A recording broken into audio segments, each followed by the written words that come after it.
Hello students, मेरा नाम है गौरव जोशी। स्वागत है आपका हमारे ई लर्निंग प्लेटफॉर्म ई शिक्षा में। जैसा कि उत्तराखंड बोर्ड्स के आपके साइंस के पेपर आने वाला है और उत्तराखंड बोर्ड के बच्चे काफ़ी ज़्यादा नर्वस है अपने एग्ज़ाम को लेके। सबसे बड़ी बात तो ये है कि यूट्यूब वगैरह में या किसी भी ऑनलाइन सोर्स में स्पेसिफिक उत्तराखंड बोर्ड को लेके कभी भी कोई कंटेंट हमको इजीली नहीं मिलता है। इसीलिए कई बार वो बहुत ज़्यादा इस तरीके के फोबिया में भी रहते हैं कि क्या पता अगर पेपर थोड़ा सा टफ आ गया तो हो सकता है कि हमको स्कूल्स में उतना सफिशिएंट नहीं पढ़ाया हो। ठीक है, तो एक तरीके का टेंशन रहता भी है। और सही बात बताऊं तो जिस हिसाब से उत्तराखंड बोर्ड धीरे धीरे अपना पैटर्न चेंज कर रहा है और सीबीएसई की तरह होता जा रहा है, तो ऐसे चांसेस बनते हैं कि अब आपका पेपर का जो लेवल है वो बढ़ने के चांसेस हैं। हो सकता है कि जो आपको नोट्स कराए गए हों और जितना आपको पढ़ाया गया हो कि सिर्फ इतना ही पढ़ना है, इतना ही आता है, वो इस बार आपका काम ना आए। बेशक उतना पढ़ने से आप 80 मार्क्स के पेपर में 55-60 तो ला सकते हैं, बट अगर आपको 70 प्लस मार्क्स लेके आना है तो आपको थोड़ा सा डीप नॉलेज लेनी होगी। तो आज की इस वीडियो में हम कंप्लीट एनालिसिस करने वाले हैं केमिस्ट्री का, जिसमें कि एक वन शॉट वीडियो में हम कंप्लीट केमिस्ट्री को यहाँ पर कवर करेंगे। और यकीन मानिए इस वीडियो को देखने के बाद आपका साइंस का एक भी क्वेश्चन नहीं छूट सकता है, ये मेरी आपको गारंटी है। ठीक हो गया। और साथ ही साथ में ऐसे बच्चे जो कि साल भर नहीं पढ़ाई कर पाए थे, पहली बात तो 2-2.5 घंटे की वीडियो बनेगी, उसको अच्छे से देख लो। ठीक है, क्योंकि पूरे साल भर अगर हमने पढ़ाई नहीं हो पाई है, 2.5 घंटे तो हम बहुत अच्छे से पढ़ाई कर सकते हैं। और हाँ, अगर उनको फिर भी समझ में नहीं आता है, कई होते हैं कि जिनको साइंस में फोबिया होता है, तो जिन क्वेश्चंस को मैं स्टार मारूंगा, इंपॉर्टेंट करूंगा और जिन कॉन्सेप्ट्स को मैं हाईलाइट करूंगा, उनको जरूर देख के जाइएगा।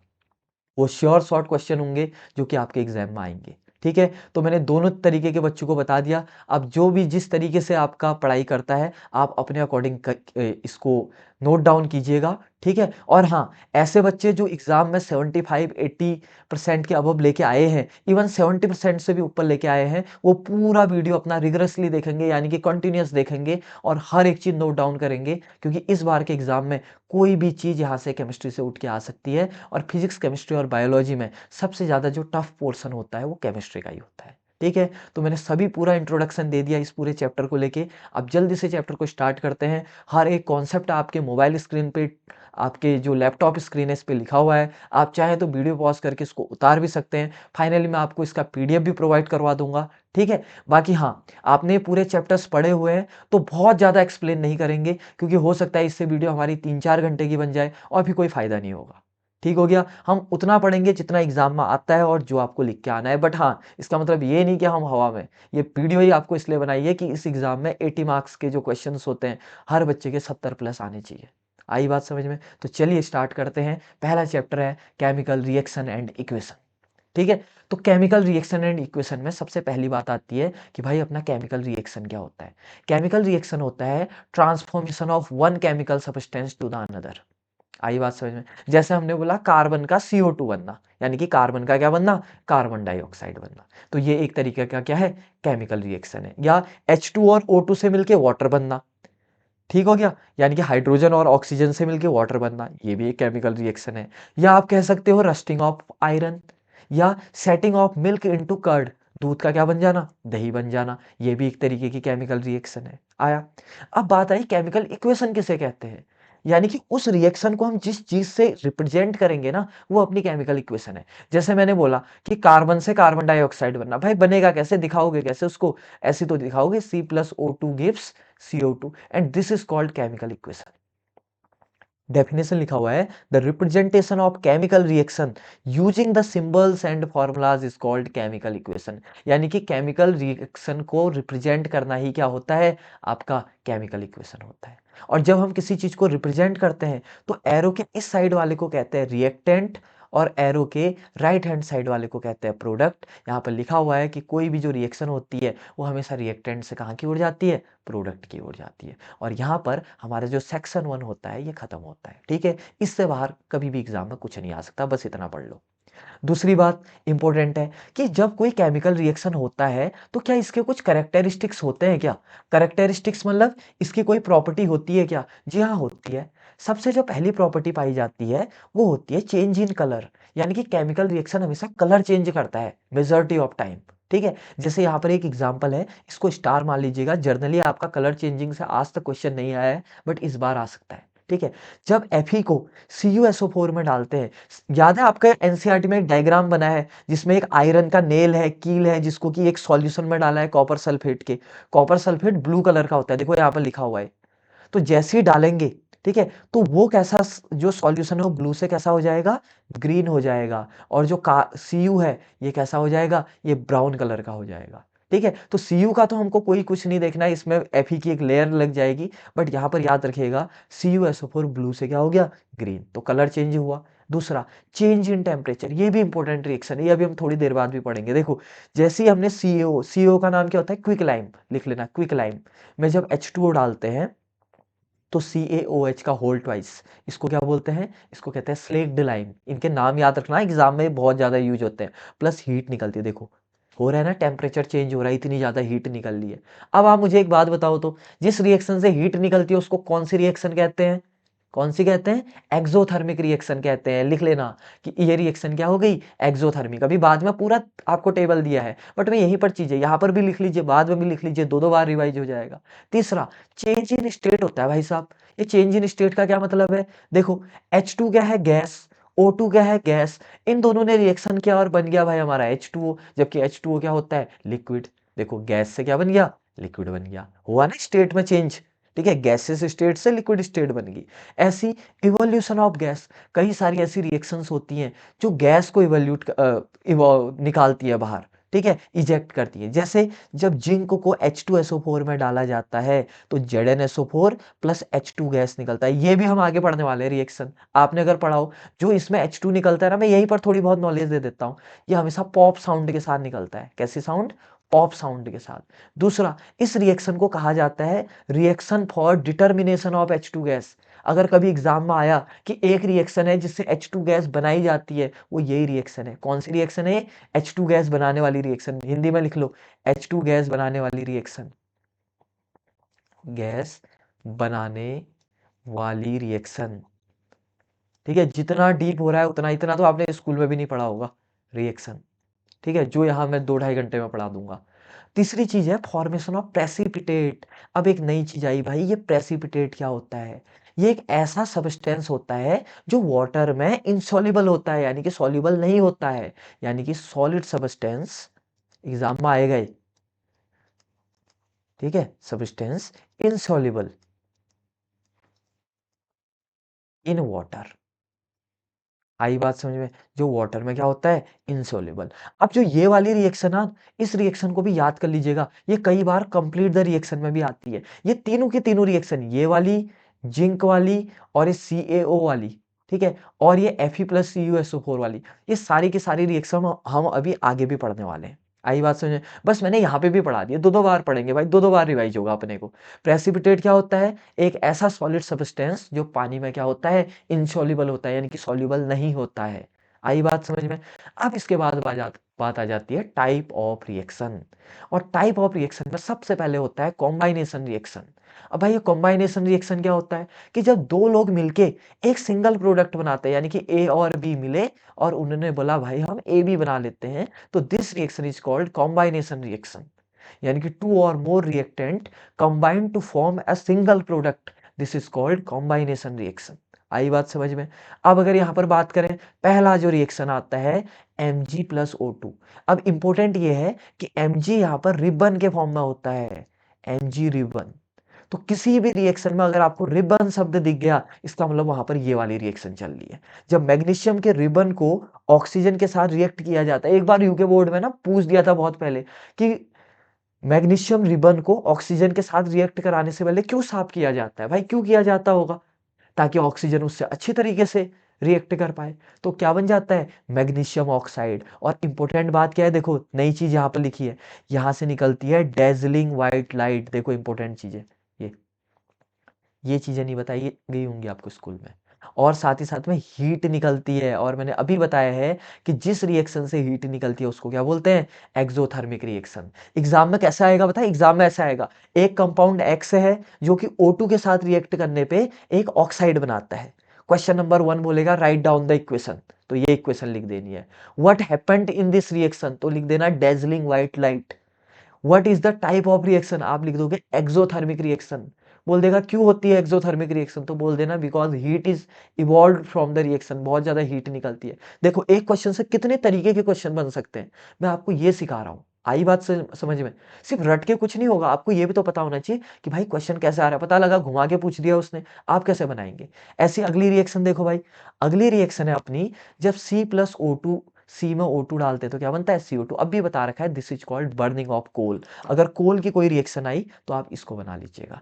अब तीसरी रिएक्शन ये इंपॉर्टेंट है, इसका नाम क्या कहा था मैंने? Quick lime. Quick lime. अब जब ये H2SO4 के साथ रिएक्शन करता है ना तो ये बहुत फास्ट करता है। तो पहली चीज लिख लीजिए, quick lime react with H2O vigorously. Vigorously मतलब बहुत फास्ट से, ठीक है। तो यहां पर लिखेंगे CaO react with H2O rigorously. Rigorously मतलब फास्टली लिख लो, चलो वेरी फास्ट, बहुत फास्ट रिएक्शन होती है।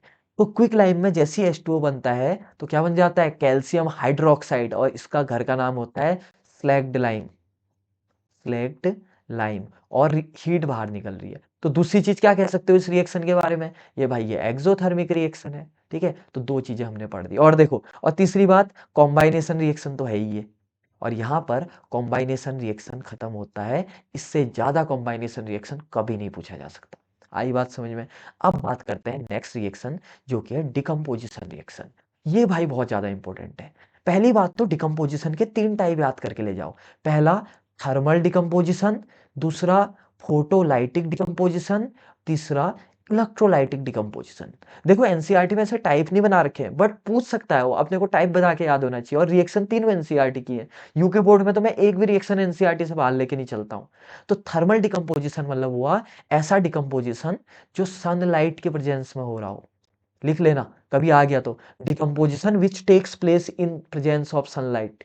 जो सीरियस बच्चे ना वो मेरी हर एक बात को नोटिस करेंगे, ठीक है। और हर एक बात जो मैं यहाँ पे बोल रहा हूँ लिखने को, मैं हर एक चीज यहाँ पर नहीं लिखूंगा ताकि वीडियो की लेंथ बढ़ जाए। जो चीज मैं बोलने को कहूंगा ना वो भी आप लिखिएगा, क्योंकि कई बार ऐसा होता है आपने नहीं लिखा, जब आप पढ़ने बैठे ही हैं तो पूरा करके जाइए, पूरी सीरियसनेस के साथ पढ़िए, पक्का। तो देखो, जब CaCO3 में सनलाइट डालते हैं तो टूट गया, देखो ये CaO प्लस CO2। डिकम्पोजिशन में यही तो होता है कि जो AB होता है वो टूट जाता है किसमें? A प्लस बी में। देखो यहाँ पर लिखा हुआ है a single reactant breaks down into two और मोर प्रोडक्ट। तो किसमें टूट गया? CaO प्लस CO2 में टूट गया। अब बात आई भाई ये रिएक्शन क्यों यूज होती है? This reaction is used for white washing. UK board में आया हुआ है भाई, ये इंपॉर्टेंट, स्टार मान लेना। आया, व्हाइट वॉशिंग में ये रिएक्शन यूज होती है, याद रखना। कौन यूज होता है? CaO। ठीक हो गया। दूसरा, फोटोलाइटिक डिकम्पोजिशन। फोटोलाइटिक मतलब क्या हुआ? फोटोलाइटिक मतलब हुआ, सॉरी सॉरी सॉरी, पहले वाले में जो थर्मल लिखा था ना, ये गलती होगी यहाँ पर, ये सनलाइट नहीं था, ये हीट था, सॉरी। इसके बदले करेंगे हीट, सॉरी, यहाँ पर हीट कर लीजिएगा, ठीक है। ऐसी रिएक्शन जो किसके प्रेजेंस में होती है? हीट। फोटोलाइटिक, फोटो मतलब होता है लाइट, फोटो मतलब लाइट। तो ऐसी रिएक्शन जो किसके प्रेजेंस में होती है? लाइट के प्रेजेंस में होती है, तो उसको सनलाइट मतलब, ठीक है, तो उसको क्या बोलते हैं आप? Photolytic decomposition. एग्जाम्पल क्या है भाई? AgBr किस में टूटता है? Ag प्लस Br2 में। अब यहां पर मैं आपके लिए कलर वाला क्वेश्चन लेके आया हूं। जो AgBr होता है ना, ये आपका येलो कलर का होता है, याद रखना। और जैसे ये टूट जाता है तो येलो से ये ग्रे बन जाता है, ठीक है। जो सीरियस बच्चे होंगे वो हर एक चीज लिखेंगे यहाँ पर। वही जो AgCl होता है ये व्हाइट कलर का होता है, और व्हाइट से जब भी इसको लाइट के प्रेजेंस में डालते हैं तो ये भी क्या बन जाता है? ग्रे बन जाता है। आई बात समझ में? अब इंपॉर्टेंट बात आई, जो ये रिएक्शन है ये यूज्ड होता है ब्लैक एंड व्हाइट फोटोग्राफी में। कौन सा? AgBr वाला। एग्जाम में अगर AgCl बोल दिया ना, उसमें भी ये लिख सकते हो, कोई दिक्कत नहीं है, दोनों सेम ही टाइप की रिएक्शन है, ठीक है। और ऊपर वाली रिएक्शन क्यों यूज होती थी? व्हाइट वॉशिंग के लिए यूज होती थी, पक्का। अब तीसरी बात आई, इलेक्ट्रोलाइटिक डिकम्पोजिशन। भाई ये क्या चीज होती है? ऐसा डिकम्पोजिशन जो करंट के मदद से होता है, यानी कि पानी में करंट डाल दो। बट दिक्कत क्या है पता है? जो अपना प्योर वाटर है, यानी कि पीने वाला पानी है, ये करंट ही कैरी नहीं करता, ठीक है। तो करंट कैसे डाले भाई? तो क्या किया जाता है कि पानी में सबसे पहले क्या डाला जाता है? एसिड डाला जाता है, ताकि इलेक्ट्रोलाइट बन जाए। एग्जाम में आया हुआ है, ठीक है, पानी में पहले एसिड डालते हैं ताकि वो इलेक्ट्रोलाइट बन जाए, और फिर उसके बाद यहाँ पर क्या डाली जाती है, करंट डाली जाती है। आई बात समझ में, क्या डाला जाता है, करंट डाला जाता है, याद रखना। दिस इज, क्या डाला जाता है, करंट डाला जाता है, ठीक है। और H2O किस में टूट जाता है, H2 प्लस O2। अब भाई ये भी बहुत ज्यादा इंपॉर्टेंट रिएक्शन है। अब इसमें पूछता है कि इनमें से एक बनता है कैथोड पे और एक बनता है एनोड पे। अब पूछा जाएगा कि भाई कौन कैथोड पे बनता है और कौन एनोड पे बनता है, ठीक है। तो अब ये कैसे करोगे, इसके लिए एक बात याद रखना, एक ट्रिक याद रखना, पाओ। पाओ, पाओ का मतलब क्या है भाई, पी का मतलब पॉजिटिव, ए का मतलब एनोड, और ओ का मतलब ऑक्सीजन। यानी कि एनोड में हमेशा ऑक्सीजन मिलेगा, और कैसा साइन होगा एनोड का, प्लस साइन होगा। तो ऑक्सीजन के नीचे क्या लिख दोगे, एनोड। और ऑब्वियस सी बात है, अगर ऑक्सीजन पता लग गया तो H2 कहाँ पे मिलेगा, कैथोड पे।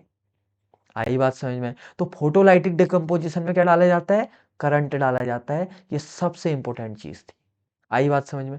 इसके बाद मैंने एक नोट डाल रखा है, देखो, pure water is bad conductor of electricity, so few drop of acid is added, ठीक है, which act as electrolyte and conduct electricity. Exam में आएगा भाई, ये बैड कंडक्टर क्यों होता है प्योर वाटर, क्यों, because it has no electrolytes, ठीक है, because it has no electrolyte. बस बात ही खत्म। क्या ही टफ था बताओ तो, क्योंकि इसके पास क्या नहीं होते, इलेक्ट्रोलाइट्स नहीं होते, इसीलिए इसको बैड कंडक्टर कहा जाता है। आई बात समझ। तो इलेक्ट्रोलाइट लाने के लिए क्या करोगे, एसिड डाल दोगे। लास्ट बार सुन लो, नॉर्मल पानी है, ठीक, पानी में क्या होता है, प्योर वाटर में करंट नहीं जाता है, क्यों, क्योंकि उसमें इलेक्ट्रोलाइट्स नहीं होते, तो उसमें हम क्या डाल देते हैं, करंट डाल देते हैं, और करंट डालने से वो क्या बन जाता है, इलेक्ट्रोलाइट। फिर हम उसमें जैसे ही करंट डालते हैं, सॉरी एसिड डालते हैं, एसिड डालने से वो इलेक्ट्रोलाइट बन जाता है, और जैसे ही वो इलेक्ट्रोलाइट बनता है तो उसमें जैसे ही हम करंट पास करवाएंगे तो वो H2 और O2 में टूट जाता है। O2 बनता है अपना एनोड पे, जबकि H2 निकलता है अपना कैथोड पे, और यहाँ पर हमारी कंप्लीट डिकम्पोजिशन खत्म होती है। One of the most important topic है, याद रखिएगा।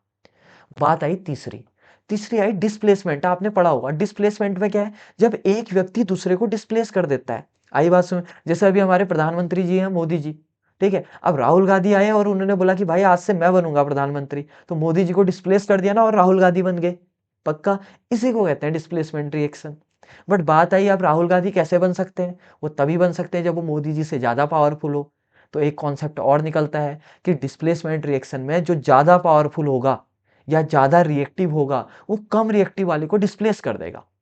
अब पता कैसे लगे भाई कौन ज्यादा रिएक्टिव है और कौन कम है, उसके लिए मैं आपके लिए ट्रिक लेके आया हूं, और वो ट्रिक आपको इधर पे दिख रही है। प्लीज मतलब क्या हो गया, पोटेशियम यानी कि के। स्टॉप बोले तो सोडियम, एस से सोडियम, और सोडियम को किससे डिनोट करते हैं, Na। तुम पूरा भी लिख देना। कॉलिंग बोले तो क्या हो गया, कैल्शियम। मी बोले तो क्या हो गया बताओ, मैं एक बार इसको क्लियर भी कर लेता हूं। मी बोले तो क्या हो गया यहाँ पर, मैग्नीशियम, ठीक है। ए बोले तो क्या हो गया, एल्यूमिनियम।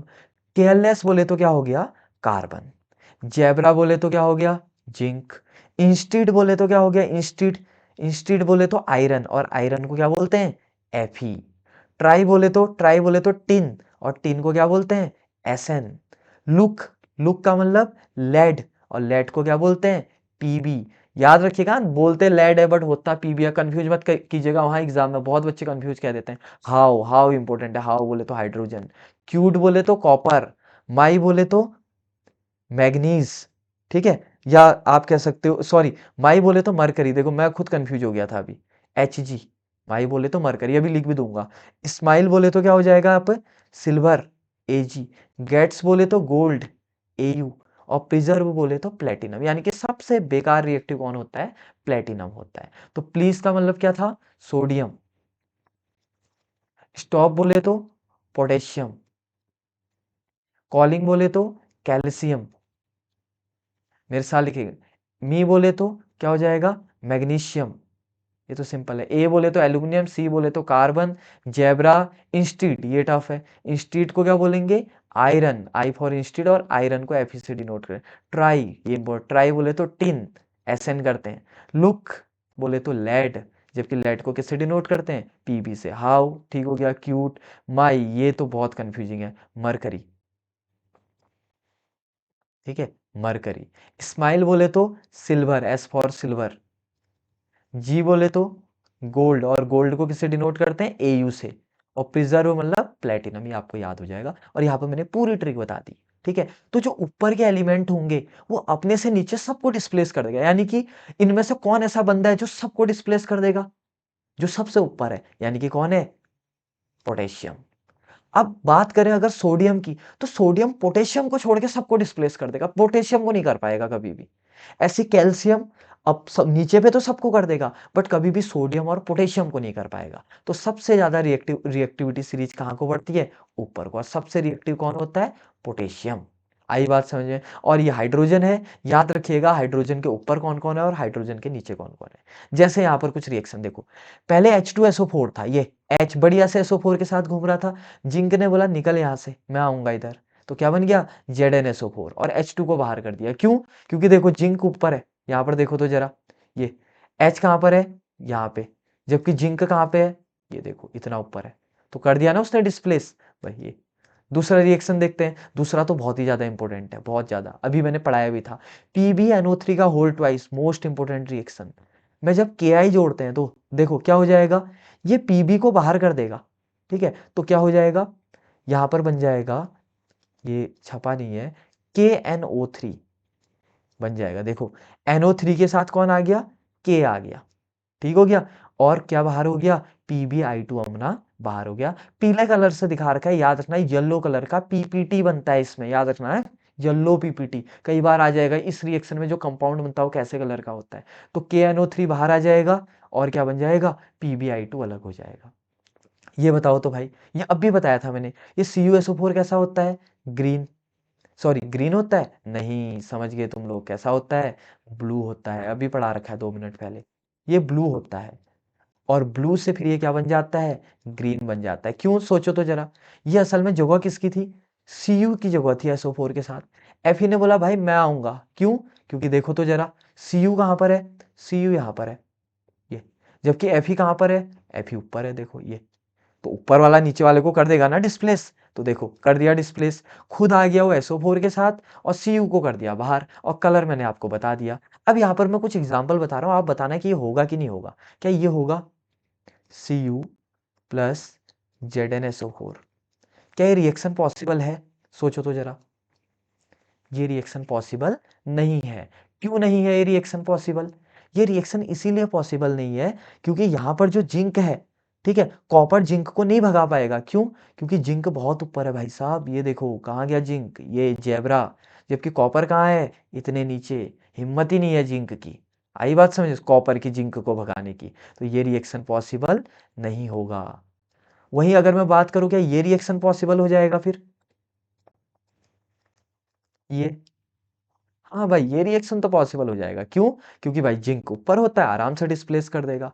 और बताओ कोई और रिएक्शन अगर हम बात करें तो, यहाँ पर H2 का तो कर ही दिया ना। हाँ, एक और कर दो चलो। Fe को जब H2SO4 के साथ डालते हैं तो क्या हो जाएगा बताओ? क्या हो पाएगी रिएक्शन? H कहाँ पर है? यहाँ पे। Fe कहाँ पर है? ऊपर, यानी कि आराम से हो जाएगी भाई।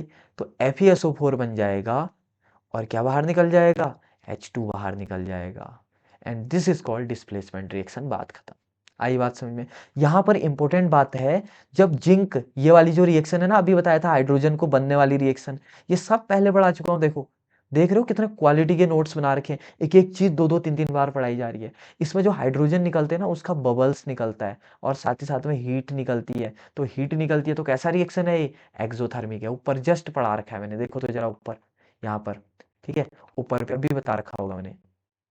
ये देखो, हाइड्रोजन को बनाने वाली गैस, पॉप साउंड निकलती है, और साथ ही साथ में क्या निकलती है? Heat release. लिख भी लेना, हीट निकलती है। और हीट निकलती है तो कैसी रिएक्शन है? एक्सोथर्मिक रिएक्शन है। आई बात समझ? तुम्हें रिएक्शन याद करना है, रिएक्शन के बारे में याद करना है, कौन कहाँ पे है, कौन कहाँ पे है, इतना एकदम रट के नहीं आना है उसको, चीजों को समझ के जाना है। और यहाँ पर हमारा जो डिस्प्लेसमेंट रिएक्शन होता है वो खत्म होता है, जिसमें कि जो मोर रिएक्टिव एलिमेंट होगा वो लेस रिएक्टिव वाले को क्या कर देगा, डिस्प्लेस कर देगा, भगा देगा। कलर याद रखिएगा इसका, PbI2 कैसे कलर का होता है, येलो कलर का होता है। और नीचे मैंने FeSO4 बता रखा है कैसे कलर का, ग्रीन। और CuSO4 कैसे कलर का होता है, ब्लू। अगर कलर आ गया ना, आधे बच्चे तो रो पड़ेंगे वहां पर, ठीक है, और तुम हंस रहे होंगे, तो सोचो कितने मजे की बात हो जाएगी। अब बात करते हैं डबल डिस्प्लेसमेंट रिएक्शन। इस रिएक्शन को ना एक और रिएक्शन कहते हैं प्रेसिपिटेशन रिएक्शन, एग्जाम में आएगा। प्रेसिपिटेशन रिएक्शन, इसका मतलब क्या हुआ कि इस रिएक्शन में प्रेसिपिटेट बनता है, और प्रेसिपिटेट बता रखा है मैंने आपको क्या होता है, ऐसे सॉलिड सब्सटेंस जो वाटर में सॉल्युबल नहीं होते हैं उनको कहते हैं प्रेसिपिटेट। अब इसकी डेफिनेशन क्या है, और ये एग्जाम में आई भी हुई है, तो exchange of ion takes place, ये उत्तराखंड बोर्ड में आया हुआ है भाई साहब, टिक मान लो इसको, बहुत ज्यादा इंपॉर्टेंट। ठीक हो गया। एग्जाम्पल करते हैं, डबल डिस्प्लेसमेंट क्या हुआ। डबल डिस्प्लेसमेंट क्या हुआ, मोदी जी है इंडिया के प्राइम मिनिस्टर, ट्रम्प है अमेरिका के प्राइम मिनिस्टर। मोदी जी ने बोला यार एक काम करो, मैं बन जाता हूं आपका अमेरिका का प्रेसिडेंट, आप बन जाओ इंडिया के प्राइम मिनिस्टर, मैं उस देश का मुखिया, आप इस देश के मुखिया। इन दोनों ने अपनी जगह चेंज कर दी, अब मोदी जी अमेरिका के हो गए, ट्रम्प यहाँ इंडिया के हो गए। इसको कहते हैं डबल डिस्प्लेसमेंट रिएक्शन। और वहीं अगर मोदी जी ट्रम्प को भगा देते और खुद बन जाते प्रधानमंत्री, वो होता है डिस्प्लेसमेंट रिएक्शन, क्योंकि ट्रम्प पैदल हो गया ना। बट अभी क्या हुआ, ट्रम्प आ गए इंडिया, मोदी चले गए अमेरिका, तो this is called double displacement reaction, ions का एक्सचेंज हो गया अपना। ठीक है, ऐसे यहाँ पर देखो, तो इसमें ये देखो Na2SO4 था, SO4 के साथ Na2 था, और यहाँ पर BaCl2 है। आई बात समझ में, तो क्या हो जाएगा, अब SO4 के साथ कौन आ गया, Ba आ गया, देखो BaSO4 आ गया, और Cl के साथ कौन चला गया, Na चला गया। आई बात समझ में। और जो NaCl ये BaSO4 होता है, इसका कैसा पीपीटी बनता है पता है, व्हाइट प्रेसिपिटेट। कैसा बनता है, व्हाइट प्रेसिपिटेट। आई बात समझे, व्हाइट कलर की पीपीटी बनती है, इंपॉर्टेंट है बहुत ज़्यादा, ठीक है। किसी बच्चे को पता नहीं होगा, ब्रैकेट में लिखा भी है, व्हाइट प्रेसिपिटेट ऑफ किसका बनता है, BaSO4 का बनता है। आई बात समझ में। और बात करें इसमें, ठीक है, तो यहाँ पर तो सारा हो गया। जो ये वाली रिएक्शन है ना, ये वाली, ठीक है, इसको आप डबल डिस्प्लेसमेंट में भी कह सकते हो। हाँ, देखो तो ये वाली, ये रिएक्शन, ये ना डबल डिस्प्लेसमेंट में भी आ सकती है, डबल डिस्प्लेसमेंट रिएक्शन। क्यों, सोचो, दिमाग लगाओ तो जरा। देखो PbNO2 और Ki, तो हुआ क्या यहाँ पर, अगर दिमाग देखे तो यहाँ Pb चले गया I के साथ, और K आ गया NO3 के साथ। देखो ऐसा हुआ ना एक्सचेंज, तो ये देखो, तो इसको डबल डिस्प्लेसमेंट रिएक्शन कहेंगे। ऐसे यहाँ पर क्या हुआ, देखो Na किसके साथ चले गया, Cl के साथ, जबकि Ba किसके साथ आ गया, SO4 के साथ। आई बात समझ में। तो this is called double displacement reaction, और यहाँ पर ये भी खत्म होता है, यानी कि जो मोस्ट ट्रिकी पार्ट था ना, वो हमने खत्म कर दिया, अब तो कुछ है ही नहीं। अब बात आई तीन टाइप के रिएक्शन, एक है ऑक्सीडेशन, एक है रिडक्शन, एक है रिडॉक्स। ऑक्सीडेशन रिएक्शन उसे कहते हैं जिस एग्जाम में डिफरेंस भी आ सकता है, तो पहला डिफरेंस गेन ऑफ ऑक्सीजन, और रिडक्शन में क्या होता है, लॉस ऑफ ऑक्सीजन। ठीक है, और रिडक्शन में क्या होगा, लॉस ऑफ हाइड्रोजन, तो वहां उल्टा क्या हो गया, गेन ऑफ हाइड्रोजन। देखो इसका उल्टा ये है, और इसका उल्टा ये है। आप कैसे करें, टेबल फॉर्म में बनाइए। और तीसरा, ये दोनों का एग्जाम्पल दे दिया हमने, देखो तीन कितने बढ़िया डिफरेंसेस दे दिए हमने। आई बात समझ में। तो ध्यान से देखो, ऑक्सीडेशन में क्या हो रहा है, gain of oxygen, loss of hydrogen. देखो Cu पहले पैदल था, अब बाद में क्या बन गया, CuO। ठीक है, और वहीं अगर मैं रिडक्शन की बात करूं, रिडक्शन में क्या हो रहा है, लॉस ऑफ ऑक्सीजन, ऑक्सीजन चला जाता है, या क्या होता है, हाइड्रोजन जुड़ जाता है। देखो बढ़िया से पहले CuO था, और जैसे ही हुआ तो क्या बन गया बाद में, Cu+O2। क्या आप रिएक्ट प्रोडक्ट के पास ऑक्सीजन है, नहीं। यहाँ देखो Cu का क्या हो गया, ऑक्सीडेशन, ऐसे O से दिखा दो इसको। और यहाँ CuO है पहले, जबकि आप क्या बन गया, वो पैदल Cu, तो इसका क्या हो गया, रिडक्शन। एक रिएक्शन तो याद करके ले जाना एग्जाम में। अब एग्जाम में आता है भाई रिडॉक्स रिएक्शन क्या होता है, सिंपल, ऐसा रिएक्शन जिसमें ऑक्सीडेशन भी हो रहा हो और रिडक्शन भी हो रहा हो, reaction in which both oxidation and reduction takes place. कैसे भाई, देखो यहाँ पर H2 है, हाँ, H2 पैदल है, क्या इसके पास ऑक्सीजन है, नहीं। जैसे ही मैंने प्रोडक्ट में देखा यार इसके पास तो ऑक्सीजन आ गया, तो इसका मतलब इसका ऑक्सीडेशन हो गया। CuO पहले ही ऑक्सीजन लेके बैठा है, और मैंने जैसे ही प्रोडक्ट में देखा, अरे इसका तो ऑक्सीजन गायब हो गया, तो इसका मतलब इसका क्या हो गया, रिडक्शन हो गया। और एक कंपाउंड का ऑक्सीडेशन और एक कंपाउंड का रिडक्शन एक ही रिएक्शन में हो रहा है, तो इसे कहते हैं रिडॉक्स रिएक्शन। आपके एनसीईआरटी का एग्जाम्पल है, ठीक है, और इसको याद करके ले जाएंगे। अब इंपॉर्टेंट बात आती है यहाँ पर दो तरीके की, एक होता है ऑक्सीडाइजिंग एजेंट और एक होता है रिड्यूसिंग एजेंट। ऑक्सीडाइजिंग एजेंट वो होता है, ठीक है, जैसे देखो ध्यान से, H2 है ना, H2 का ऑक्सीडेशन हो रहा है, तो जिसका ऑक्सीडेशन हो रहा होगा वो होगा आपका रिड्यूसिंग एजेंट, और जिसका रिडक्शन हो रहा है वो होता है आपका ऑक्सीडाइजिंग एजेंट। लो, इससे इजी ट्रिक क्या लोगे, ऑक्सीडाइजिंग एजेंट क्या होता है, गेट रिड्यूस्ड, जो कि खुद रिड्यूस हो जा रहा है, आई बात समझ में। और रिड्यूसिंग एजेंट क्या होता है, जो खुद क्या हो रहा है, ऑक्सीडाइज हो रहा है, आई बात समझ में, पक्की बात। तो जिसका ऑक्सीडेशन हो रहा होगा वो कैसा एजेंट, मेरे साथ बोलेंगे, जिसका ऑक्सीडेशन हो रहा हो कैसा एजेंट, रिड्यूसिंग एजेंट, और जिसका रिडक्शन हो रहा हो कैसा एजेंट, ऑक्सीडाइजिंग एजेंट, पक्का, बहुत बढ़िया। अब आपका उत्तराखंड बोर्ड में 2023 में एक बढ़िया सा क्वेश्चन आया है, what do you mean by redox reaction, क्या होता है भाई रिडॉक्स, बता दो। Identify the substance that are oxidised and reduced in the following reaction. Reaction लिख देता हूं मैं यहाँ पर, लिखा हुआ है MnO2 प्लस, ये 4HCl लिखा है, चलो लिख ही दो इसको, ठीक है, Gibbs MnCl2 plus H2O plus Cl2। Exam में आएगा तो यही क्वेश्चन आएगा, इसके अलावा नहीं आएगा, गारंटीड, ठीक है, और आएगा तो फिर ये COO वाला आएगा। देखो MnO2 यहाँ देखो तो जरा, मस्त से ऑक्सीजन के साथ था, जबकि प्रोडक्ट में देखो, ठीक है, क्या इसके पास ऑक्सीजन है, नहीं, इसका मतलब इसका क्या हुआ है, रिडक्शन हुआ है। और अगर रिडक्शन है तो कौन सा एजेंट है, ऑक्सीडाइजिंग एजेंट। HCl के पास देखो तो ये, ठीक है, क्लोरीन के पास यहाँ पर H है, जबकि जैसे ही हम यहाँ देखेंगे, भाई इसका H गायब हो चुका है, देखो, क्या Cl2 के पास H है, नहीं, तो इसका मतलब H का हटना भी तो ऑक्सीडेशन हुआ, तो इसका क्या हो गया, ऑक्सीडेशन। ऑक्सीडेशन का मतलब सिर्फ ऑक्सीजन का जुड़ना नहीं होता, हाइड्रोजन का हटना भी होता है। देखो ये वाला जो हाइड्रोजन था ना, वो प्रोडक्ट में जाके हट गया, तो इसका क्या हो गया, ऑक्सीडेशन। और अगर ऑक्सीडेशन हो गया तो कौन सा एजेंट है, रिड्यूसिंग एजेंट। क्या टफ था ये बताओ, फालतू 3 नंबर में आया था ये क्वेश्चन, 1 नंबर में डेफिनेशन, 2 नंबर में वो समझाने वाला, पक्का। आई होप ये आपको समझ में आ चुका होगा। अब चलते हैं नेक्स्ट सेक्शन में, जो कि है कुछ इंपॉर्टेंट टर्म जो कि मैं आपको बता चुका हूँ। देखो पहला, प्रेसिपिटेट किसे कहते हैं, insoluble solid form in a chemical reaction, सब बता चुका हूं मैं। एक रिएक्शन में ऐसा इनसॉल्युबल जो पानी में नहीं घुलता है, ऐसे सॉलिड को क्या बोलते हैं, प्रेसिपिटेट। भाई एक्सोथर्मिक रिएक्शन किसे कहते हैं, बता चुका हूं मैं, ऐसी रिएक्शन जिसमें क्या निकलती है, हीट। एग्जाम में आएगा ये, इस रिएक्शन को कहते हैं डाइजेशन की रिएक्शन। जो हम खाना पचाते हैं ना, वो यही वाली रिएक्शन है, डाइजेशन,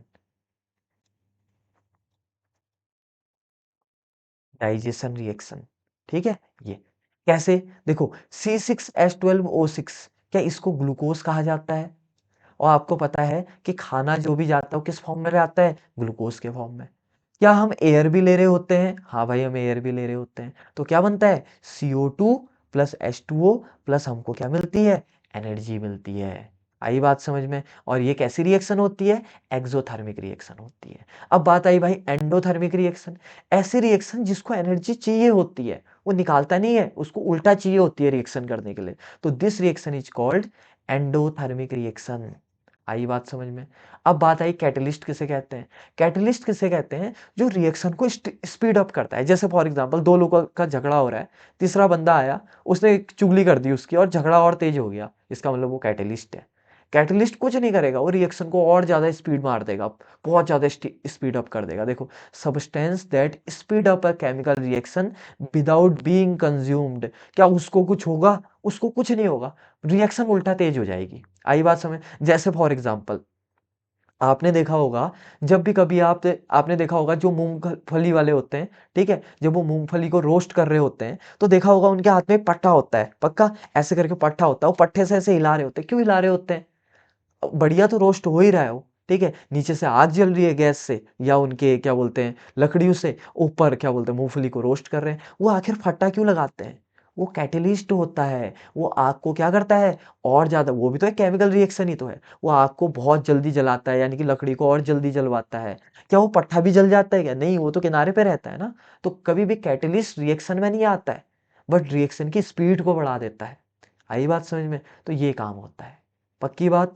बहुत बढ़िया। तो यहाँ पर हमने कुछ इंपॉर्टेंट टर्म्स भी देख लिए। अब बात आई बैलेंसिंग ऑफ केमिकल रिएक्शन। देखिए भाई, बैलेंसिंग ऑफ केमिकल रिएक्शन की अगर मैं बात करूँ तो आपको वैसे जनरली तो आनी चाहिए, ठीक है? बट कुछ-कुछ मैं 2-4 रिएक्शंस को बैलेंस करता हूँ, 2-4 क्वेश्चंस को करेंगे ताकि आपको एक आइडिया आ जाए। बाकी बैलेंसिंग ऑफ रिएक्शन पूरे आपके लॉजिक पे है। आप चाहें तो एक ही क्वेश्चन में समझ जाएँगे और अगर नहीं समझ में आएगा तो फिर वो कभी समझ में नहीं आ पाएगा। इसमें थोड़ा-सा दिमाग खोल के चलिएगा, ठीक है? पहला क्वेश्चन है मेरा Fe plus H2O gives Fe2O3 plus H2। थोड़ा सा दिमाग खोलो।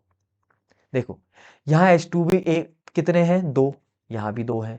यहाँ ऑक्सीजन 1 है और जबकि यहाँ 3 है। तो भाई कैसे किया जा सकता है फिर अब इसको? अगर मैं इसको 3 बार देखो, यहाँ Fe कितने हैं? 2, जबकि यहाँ कितना है Fe? 1। तो पहले तो Fe को बैलेंस कर दो। हाइड्रोजन और ऑक्सीजन को बाद में करना लास्ट में। तो सबसे पहले Fe बैलेंस कर दो, तो यहाँ भी 2 लगा दो। चलो बहुत बढ़िया हो गया। उसके बाद क्या करोगे? ऑक्सीजन यहाँ कितने हैं? 3, जबकि यहाँ कितना है? सिर्फ 1। तो यहाँ भी 3 लगा दो। अब हाइड्रोजन देखो तो 3 2 जा 6 हो गए, जबकि यहाँ पर 2 है, तो यहाँ पर भी 3 लगा दो ताकि 6 हो गए। आई बात समझ में? सिंपल है। अगला क्या क्वेश्चन है देखो, अभी बताया था ये digestion reaction. 6 plus O2 gives CO2 plus H2O। कैसे बनेगा बताओ तो? ये 4-5 रिएक्शन करवा रहा हूँ, अच्छे से समझना। यहाँ कार्बन कितने हैं? 6, जबकि यहाँ कितना है? नहीं है अभी। तो यहाँ भी कितना जोड़ दो? 6, ताकि 6 हो जाए। अब ऑक्सीजन कितने यहाँ? 6 यहाँ है, 2 यहाँ है और यहाँ कितने हो गए? 6 दूना 12, ठीक है? जबकि यहाँ पे कितने हैं? 6 और 2, ठीक है? तो यहाँ तो दिक्कत हो गई, ऑक्सीजन में नहीं हो पा रहा। हाइड्रोजन देखो यहाँ कितने हैं भाई? 12, जबकि यहाँ कितने हैं? 2। तो यहाँ भी 12 करने हैं तो 2 को किससे मल्टीप्लाई करो? 6 से। जैसे ही मैंने 6 से किया तो O कितने हो गए देखो, 6 2 जा 12 और 6 18 और यहाँ कितने हो गए? 6 और 2 8, जबकि यहाँ पे भी कितने होने चाहिए थे? 18। अब 6 तो यहाँ है, तो इसको 18 करने के लिए किससे मल्टीप्लाई करोगे? 6 से दोबारा। देखो 6 2 जा 12, 12 में 6 जोड़ेंगे तो कितना हो गया? 18। ये आपकी अपनी प्रैक्टिस पे है हाँ पूरा। देखो, बहुत लोग ट्रिक बनाते हैं, मैं तो सीधे बना कर देता हूँ। आप 10-15 रिएक्शन बनाइए और सीखिए इसको, ठीक है? क्योंकि 2-3 नंबर का फिक्स होता है, इसको कोई टीचर नहीं समझा सकता। कैसे समझाएगा भाई जब कोई ट्रिक ही नहीं है तो? लॉजिक लग रहा है ना इसमें। हो सकता है कि कई बार मैं गड़बड़ा जाऊँ इसको बनाने में। ये तो लॉजिक का गेम है, कोई एक बार में बन गया, कोई नहीं बना, उसमें और टाइम लगेगा। जैसे एक बनाता हूँ मैं, H2 plus O2 gives H2O। ये आ गया एग्जाम में मान लो। कैसे बनेंगे बताओ? देखो H2 2 है, O2 यहाँ पर 2 है, जबकि यहाँ पर सिर्फ O लिखा हुआ है, तो ऑब्वियस सी बात है यहाँ किससे मल्टीप्लाई करो? 2 से। बट H भी 4 हो गए फिर अब तो यहाँ 4 हो गए, जबकि यहाँ 2 है, तो यहाँ भी कितने से मल्टीप्लाई करो? 2 से करो। आई बात समझ में? तो हमने क्या-क्या पढ़ दिया? ये पढ़ दिया। अब एक और पढ़ लो, जैसे ये आ गया N2 plus H2 gives NH3। मान लो ये क्वेश्चन दे दिया उसने। इसमें क्या करोगे भाई? बताओ तो ज़रा। इस वाले में, इस वाले में अगर देखें तो n यहाँ 2 है, जबकि यहाँ 1 है, तो यहाँ पहले 2 से मल्टीप्लाई करो। h कितने हो गए? 3 2 जा 6, जबकि यहाँ कितने हैं? 2, तो यहाँ कितने से मल्टीप्लाई करो? 3 से, ताकि 6 हो जाए। आई होप आपको ये बैलेंसिंग आई होगी। बाकी बैलेंसिंग के कुछ क्वेश्चन हम लास्ट में क्वेश्चन प्रैक्टिस में भी करेंगे। बट हाँ, इन चीज़ों को आप थोड़ा-सा प्रैक्टिस करके जाइए, क्योंकि बैलेंसिंग से 2 या 3 नंबर के क्वेश्चन आ सकते हैं। एक बार अच्छे से ज़रूर प्रैक्टिस करिए, ठीक है? यही एक चीज़ है जो आपको केमिस्ट्री में प्रैक्टिस करनी है। वो भी नहीं करेंगे फिर तो बड़ी दिक्कत वाली बात है ना। तो इसको ज़रूर कीजिएगा आप प्रैक्टिस, ठीक है? बाकी आगे जो भी रिएक्शंस आएँगे, मैं बैलेंसिंग के बहुत सारे क्वेश्चन इसलिए नहीं करा रहा हूँ, क्योंकि आगे बहुत सारे रिएक्शन को मैं ऑलरेडी बैलेंस कर रहा हूँगा। तो पूरे चैप्टर भर में हमारी प्रैक्टिस चलते रहेगी, ठीक है? चलिए बहुत बढ़िया। अब बात I effect of oxidation in daily life. भाई डेली लाइफ में ऑक्सीडेशन का क्या-क्या इफेक्ट होता है? पहली बात तो होता है कोरोजन, ठीक है? ये कोरोजन क्या होता है? कोरोजन क्या होता है कि जब भी कोई मेटल्स, ठीक है, कोरोड हो जाते हैं, यानी कि क्या हो जाते हैं? ईटन अप हो जाते हैं, यानी कि उसमें कोई केमिकल रिएक्शन हो जाती है या वो एयर के साथ रिएक्शन करके उसमें एक लेयर जम जाती है और धीरे-धीरे वो सड़ने लगता है, ठीक है? यानी कि उसका डिस्ट्रक्शन होने लगता है। तुमने देखा होगा ना, कोई बहुत पुरानी पुल है या बहुत पुराना आपका छत का कोई वेल्डिंग वगैरह है, वो धीरे-धीरे सड़ने लग जाता है, ठीक है? वो ऐसा क्यों होता है? क्योंकि उसमें क्या होने लग जाती है? रस्टिंग होने लग जाती है, उसका डिस्ट्रक्शन होने लगता है। देखो, the gradual destruction of metal due to chemical reaction, या लिख सकते हो reaction with air and moisture. ठीक है, एयर एंड मॉइस्चर, इसी को क्या बोलते हैं? कोरोजन कहते हैं। आई बात समझ में? भाई कोरोजन के कुछ एग्जाम्पल बताओ। बहुत अच्छे एग्जाम्पल है। अगर आयरन में कोरोजन हो रहा है तो उसको रस्टिंग कहते हैं, याद रखना। हाँ, corrosion in iron is called rusting. आई बात समझ में? बाकी को नहीं कहेंगे, रस्टिंग सिर्फ आयरन में होती है। आई बात समझ में? तो rusting is corrosion in iron.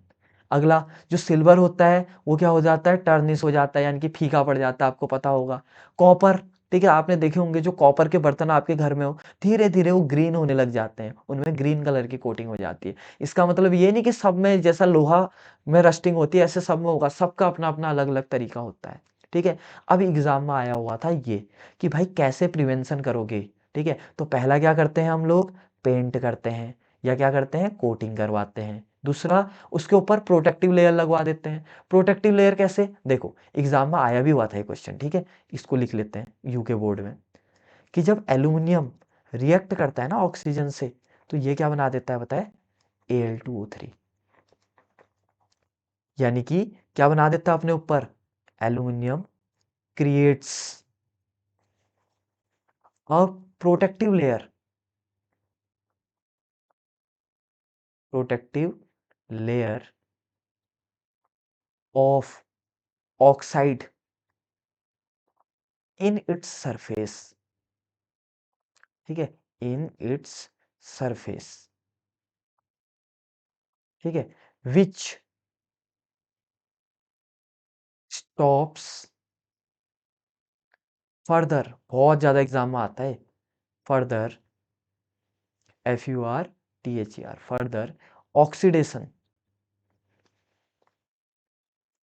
Of aluminium. ये आया भी हुआ है, जब मैं आपका क्वेश्चन बना रहा था ना तब मैं देख रहा था ये क्वेश्चन। ठीक है, तो ये इंपॉर्टेंट है कि जो एल्यूमिनियम होता है, जब वो ऑक्सीजन के साथ रिएक्शन करता है ना, तो उसके ऊपर एक लेयर जैसी जम जाती है, काला काला हो जाता है थोड़ा बहुत, बहुत ज्यादा भी नहीं पर थोड़ा बहुत काला काला हो जाता है। अब हुआ क्या कि ऊपर से तो काले कलर की लेयर लग गई, अंदर से तो बढ़िया से बैठा हुआ है ना, अंदर से तो बहुत बढ़िया हुआ है।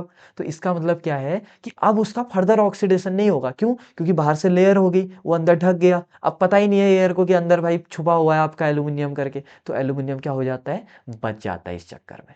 आई बात समझ में? कई बार एग्जाम में आया है। और सबसे इंपॉर्टेंट है गैल्वेनाइजेशन। ये तो भाई उत्तराखंड बोर्ड वालों का फेवरेट है। क्या हो जाता है? जब किसी भी मेटल में जिंक की कोटिंग की जाती है, उसे गैल्वेनाइजेशन कहते हैं। तुम अलग से डेफिनेशन लिख देना, the coating of zinc in metal is called galvanization. आई बात समझ? मैंने बोल दिया, आपको लिख देना है। ठीक है, और यहाँ पर कोरोजन खत्म हो गया। Corrosion metal and non metal में भी आता है, वहां आपको कोरोजन नहीं पढ़ाया जाएगा, क्योंकि यही मैंने जितना डिटेल होता है सब पढ़वा दिया है। आई बात समझ में? इस चैप्टर में क्योंकि बहुत कम था, इवन कोरोजन था भी नहीं, वो तो उसी में था, मैंने इसी में पढ़ा दिया। आई बात समझ में? क्योंकि पहले पहले चैप्टर में ना ध्यान बहुत अच्छा रहता है बच्चों का, और ये बहुत इंपॉर्टेंट चीज़ है। उसके बाद नई चीज़ आई रेंसिडिटी। भाई ये रेंसिडिटी क्या होती है? आपने देखा होगा, जब वो हमारा खाने का सामान होता है जो खास तौर पे ऑयली होता है, चिप्स वगैरह होते हैं, अगर हम इसको सनलाइट में रख दें तो धीरे धीरे इनसे क्या होने लग जाती है? स्मेल क्रिएट होने लग जाती है, और इसी को कहते हैं रेंसिडिटी, यानी कि खाना स्पॉइल होने लग जाता है। तो देखो, यहाँ पर लिखा हुआ है, क्या लिखा हुआ है? द स्पॉइलेज, ठीक है, the spoilage of fat and oil when it is exposed in the air for a long time causing unpleasant smell and taste। उसका टेस्ट खराब हो जाएगा, उसकी स्मेल खराब हो जाएगी, उससे बास आने लगेगी, बदबू आने लगेगी। सो इसी को क्या बोलते हैं? रेंसिडिटी कहते हैं। आई बात समझ में? एग्जाम्पल क्या है? देखो, स्पॉइल्ड बटर, जो सड़ा हुआ बटर होता है उससे कितनी गंदी तरीके की एक बदबू आती है। ठीक है, स्मेल क्रिएट होती है वो। कुकिंग ऑयल, जो बहुत पुराना ओल्ड कुकिंग ऑयल होता है, वो भी गंदी स्मेल क्रिएट करता है।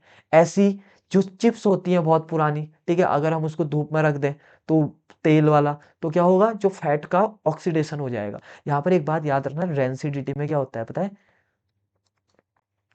Aerial oxidation. ठीक है, कई बार एरियल ऑक्सीडेशन मतलब oxidation with air.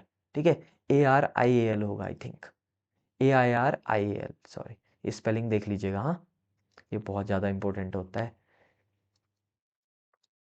Aerial oxidation. ठीक है, हो गया, ये हो गया, इसको क्या बोलते हैं, रेंसिडिटी, किसी भी चीज़ का सड़ जाना। अब भाई इसको प्रिवेंशन कैसे करेंगे? पहले तो अगर रेंसिडिटी किस वजह से होती है? किस वजह से होती है? ऑक्सीडेशन की वजह से होती है। और ऑब्वियस सी बात है, अगर ऑक्सीडेशन की वजह से हो रही है तो इसका मतलब क्या है, उसमें हमको एंटीऑक्सीडेंट डालना पड़ेगा। तो सबसे इंपॉर्टेंट तो ये है। दूसरा, storing in air tight container, ऐसे कंटेनर में डालो जिसमें कि लाइट जा ही नहीं सके, एयर टाइट जो कंटेनर होते हैं। ठीक है। तीसरा, भाई उसको रेफ्रिजरेटर में रखो। तो ये रेंसिडिटी के क्या हो गए, प्रिवेंशन हो गए। और यहाँ पर हमारा चैप्टर नंबर 1 कंप्लीट होता है। ठीक है। और जितना मैंने पढ़ाया, इससे बाहर एग्जामिनर की हिम्मत नहीं है एक शब्द पूछ ले, ये मेरी गारंटी है। बस आपने क्या करना है, 4 से 5 आपने प्रैक्टिस कर लेनी है, किसकी, बैलेंसिंग रिएक्शन की। आई बात समझ में? ये आपका होमवर्क है। होमवर्क क्या है, बैलेंसिंग। क्या होमवर्क है आपका, बैलेंसिंग आपको खुद से करनी है। आई बात समझ में? भाई इतना तो कर सकते हैं ना। अब मैं 25-30 बैलेंसिंग करवाऊंगा तो उतना टाइम चले जाएगा, और आधे बच्चों को बैलेंसिंग आती होगी। तो जिन बच्चों को नहीं आती है वो एक बार अच्छे से 5 मिनट कूल होके पढ़िएगा, आपको पूरी बैलेंसिंग आ जाएगी। क्योंकि यकीन मानिए, मैं आपको वो नहीं समझा पाऊंगा। क्यों? क्योंकि जो मैं रिएक्शन बैलेंस कर रहा हूँ वो मेरा अपना लॉजिक है। जैसे ऊपर एक बैलेंस करता हूँ, देखो एल में O2 डाला तो Al2O3 कैसे होगा, देखो यहाँ पर मैंने कहा था ना, एक दो यहीं पर कर दूंगा। ये देखो 2Al है तो यहाँ 2 लगा दिया। ठीक है। अब बात करते हैं, ये 3 है। अब देखो गलत हो गया है, मैंने 2 नहीं लगाना चाहिए था, यही तो लॉजिक है। अब 3 करने के लिए, जबकि यहाँ 2 है, तो 2 को 3 कैसे करें भाई? तो एक काम करो, पहले यहाँ 2 से मल्टीप्लाई कर दो। तो 3 2 जा कितना हो गया, 6। तो यहाँ 3 से मल्टीप्लाई कर दो ताकि ये भी 6 हो जाए। बट एल्यूमिनियम भी तो 4 हो गया, तो ये 2 को क्या बना दो, 4 बना दो। देखो कुल मिला के पूरा लॉजिक है। ठीक है। और इवन ना ना कहते कहते 8-10 एग्जाम्पल तो मैंने करवा ही दिए आप लोगों को इसके। ठीक है। ऐसा भी नहीं है कि नहीं करवाए हुए हैं। पक्का। बट कुछ क्वेश्चंस आपको खुद से भी करने हैं। और यहाँ पर हमारा चैप्टर खत्म होता है। अब बात आई भाई इस चैप्टर के प्रैक्टिस कॉर्नर की, भाई क्या क्या इंपॉर्टेंट है, क्या देखे तो सही कि जो भैया ने पढ़ा है वो एग्जाम में आता है कि नहीं आता है। तो चलते हैं अपने प्रैक्टिस सेशन में, जो कि उत्तराखंड बोर्ड 2020 से लेकर 2024 तक जितने क्वेश्चन आए इस चैप्टर से, मैंने सब लिख दिए हैं यहाँ पर। पक्का। सबसे पहला, in the process of galvanisation, अब आप बताएंगे। ठीक है। Which metal is used for coating, कौन होता है, जिंक। ठीक है। Which metal do not corrode, ये अच्छा क्वेश्चन है, किस मेटल में कोरोजन नहीं होता है, सोचो तो किस में नहीं होता होगा। अब आप बोलोगे यार भैया ने पढ़ाया नहीं है हमको। पक्का। किस में नहीं होता होगा, सोचो। कोरोजन कब होता है, जब वो ऑक्सीजन के साथ रिएक्शन करते हैं। पक्का। तो ऐसे बंदे ढूंढो जो रिएक्शन ही नहीं करते किसी के साथ। मैंने याद है ट्रिक बताई थी, हाउ क्यूट माई स्माइल करके, उसमें सबसे नीचे कौन था, एक था आपका गोल्ड और एक था आपका प्लेटिनम। ये दो ऐसे हैं जिनमें क्या होता है, कोरोजन नहीं होता है। आया समझ, देखो लॉजिक। इसके बाद, name two element which displace hydrogen from dilute acid and two metal which not. अब दो जो कर देंगे, दो जो नहीं कर पाएंगे। जो कर देंगे वो हाइड्रोजन के ऊपर होने चाहिए, एक सोडियम लिख दो एक पोटेशियम लिख दो। जो नहीं कर पाएंगे वो हाइड्रोजन के नीचे होने चाहिए, एक कॉपर लिख लो एक सिल्वर लिख लो, गोल्ड लिख लो, जो लिखना है वो लिख लो। सब कितने फालतू क्वेश्चन आए हैं, देखो 2023-24 के क्वेश्चन है ऊपर वाले, फिर नीचे वाले पीछे पीछे के क्वेश्चन है, ये तो 2024 के हैं। Sodium is kept in immersed in kerosene oil, ये इंपॉर्टेंट क्वेश्चन है। ठीक है। ऐसा क्यों होता है कि सोडियम को केरोसिन ऑयल में क्यों इमर्स्ड करके रखा जाता है, इसको थोड़ा सा आप देखेंगे। अपनी कॉपी में लिखिए, सोडियम इज केप्ट इन, लिखिए sodium is kept in kerosene oil because sodium is highly reactive.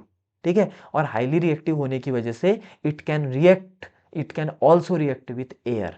तो एयर से उसका ऑक्सीडेशन बचाने के लिए उसको किस में डाला जाता है, आपका किस में डाला जाता है, केरोसिन ऑयल में डाला जाता है। जो बाबा बाबा देखा होगा ना आपने, कई बार ऐसे करके वो राख फेंकते हैं और आग उड़ जाती है, वो इसी चक्कर में होता है। उनके पास क्या होता है बताए, उस राख में छोटे छोटे सोडियम के बॉल्स होते हैं, बहुत छोटे छोटे। और उनको जैसे ऐसे करके फेंकते हैं तो किसके कांटेक्ट में आते हैं, हवा के कांटेक्ट में आते हैं, एयर के कांटेक्ट में आते हैं। और जैसे एयर के कांटेक्ट में आते हैं जल्दी से वो फायर पकड़ लेते हैं।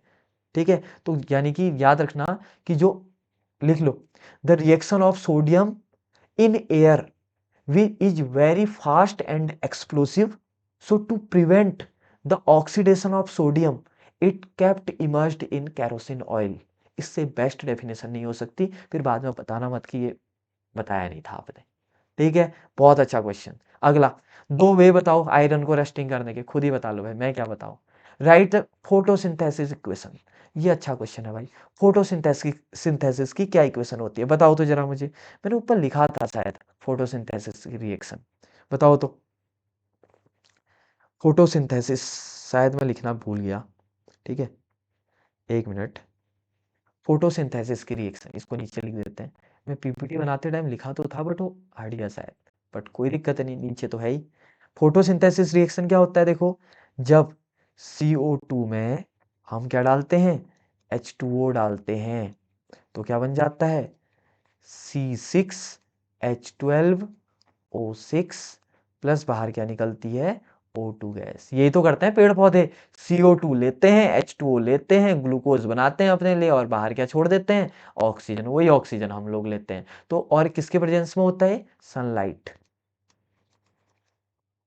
अच्छा, मैंने इसमें लिखा था, मैं बोलूँ यार कहीं तो लिखा था मैंने, मैंने ये लिखा था यहाँ पे, ये यहाँ पर लिखा हुआ था मैंने। मैं बोलूँ कहीं पर तो लिखा था, आखिर कहाँ लिखा था मैंने। तो सनलाइट के प्रेजेंस में, और क्लोरोफिल किसके प्रेजेंस में होता है, क्लोरोफिल। ठीक है, तो सबसे अच्छा क्वेश्चन था ये सोडियम वाला, और रस्टिंग वगैरह तो नॉर्मल है। अगला ये देखो, ये मैंने कहा था ना पढ़ाया आएगा। Why does distilled water, distilled का मतलब क्या होता है पता है, प्योर। अब बताओ तो, प्योर वाटर क्यों नहीं करता भाई इलेक्ट्रिसिटी कंडक्ट। ठीक है, ये डू नॉट था, ये डू था, ये टू नॉट लिख दिया उसने, डू नॉट। क्यों नहीं करता, क्यों, because pure water has no electrolytes. ठीक है, इसीलिए तो प्योर वाटर में क्या डाला जाता है, एसिड डाला जाता है, पढ़ाया था ना मैंने आपको। देखो, जबकि रेन वाटर जो होता है वो कैसा होता है, वो इलेक्ट्रोलाइटिक वाटर होता है, इसीलिए उसमें करंट जाती है। पक्का, बहुत बढ़िया। What does it mean by exothermic and endothermic, पढ़ा चुका हूँ यार। एक्सोथर्मिक हीट का निकलना, एंडोथर्मिक जिसमें हीट चाहिए होती है, दोनों का एक एक एग्जाम्पल रिएक्शन लिख दीजिएगा। ठीक हो गया। अब बात आई बैलेंस, मैंने कहा था भाई करा देते हैं, क्या दिक्कत है, देखो फालतू सा है। Al में CuCl2, अब तो बहुत ज़्यादा प्रैक्टिस हुई, मुझे पता नहीं था मैंने नीचे ये भी डाल रखा है करके। तो देखो, इस वाले में क्या है, Al में मैंने क्या डालना है, CuCl2। तो क्या बनेगा, देखो ध्यान से सुनना, हाँ अच्छे से समझाते हैं। ये Cl2 है, जबकि इधर Cl कितना है, 3। आप चाहो तो एक बार वीडियो पॉज करके खुद कर लो। इधर मैं 2 से मल्टीप्लाई करता हूँ ताकि 6 बन जाए, और इधर मैं 3 से मल्टीप्लाई करता हूँ। जैसे ही 3 से किया तो Cl तो बैलेंस हो गए, कॉपर 3 हो गया, तो कॉपर 3 हो गया तो मुझे यहाँ 3 लगाना पड़ेगा, और एल्यूमिनियम इधर 2 हो गया तो मुझे इधर भी 2 लगाना पड़ेगा। पक्का। ये वाला कैसे बनेगा भाई, ये Na1 है, यहाँ 2 है, तो मुझे क्या करना पड़ेगा, इधर इधर 2 लगाना पड़ेगा। ठीक हो गया। तो ऑक्सीजन कितने हो गए यहाँ, 2 हो गए, 4 इधर हो गए, 4 और 2 कितना हो गए, 6। ठीक हो गया। तो इधर कितने ऑक्सीजन, 4। तो 4 को 6 करने के लिए इधर भी 2 करना पड़ेगा। H अपने आप ही बैलेंस हो गए होंगे, S हो गया बैलेंस, हाँ S हो गया। O अपने आप ही हो गए होंगे, देखो 2 यहाँ है, 4 यहाँ है तो 6, और यहाँ 2 यहाँ है, 4 यहाँ है, 6, देखो अपने आप हो गया। ये तो फिर, ये तो फालतू क्वेश्चन है, देखो कैसे, ये यहाँ O2 है जबकि यहाँ सिर्फ 1 है। ठीक है, Na2 वाले में 1 है, तो यहाँ किससे मल्टीप्लाई करो, 2 से। तो Na2 टू जा 4 हो गए, तो इधर 4 लगा दो। ये दिस इज द आंसर। आया। अब ये देखो अगला क्वेश्चन, कहा था ना मैंने कलर पे क्वेश्चन आते हैं, बच्चे मानते नहीं है बात। देखो, when iron nail is dipped on copper sulphate solution the colour becomes green. याद है, होता था। ठीक है, पहले कलर कैसा होता था, ब्लू, फिर क्या बन जाता है, ग्रीन। क्यों होता है पूछ रहा है, क्यों, क्योंकि जो आपका, देखो ये क्या है यहाँ पर, कुछ कुल मिला के अगर आपको समझ में नहीं आएगी ना, पहले तो आप रिएक्शन लिख देना। जब Fe को डाला जाता है किसमें, CuSO4 में, तो ये क्या बन जाता है, FeSO4 प्लस Cu बाहर निकल जाता है, लिख देना, because Fe displaces copper from, ठीक है, it's solution, because Fe is more reactive. ठीक है, और रिएक्शन हो रही तो ऑब्वियस सी बात है कलर चेंज होगा उसमें। ठीक है, क्योंकि हमने करेक्टरिस्टिक्स में पढ़ रखा है। पक्की बात। और दूसरी बात कि Fe के ऊपर सल्फेट का एक लेयर चढ़ जाता है, इस वजह से भी कलर चेंज होता है। ये कलर कैसा होता है, ब्लू, जबकि ये कलर कैसा हो जाता है, ग्रीन। अब बात करते हैं अगला रिएक्शन। ये क्वेश्चन ना मैं डालने वाला भी ना, मुझे लग रहा था कि ऐसा ना हो कि मैंने ये क्वेश्चन डाला और 3-4 बच्चे वीडियो देखते देखते बेहोश हो गए।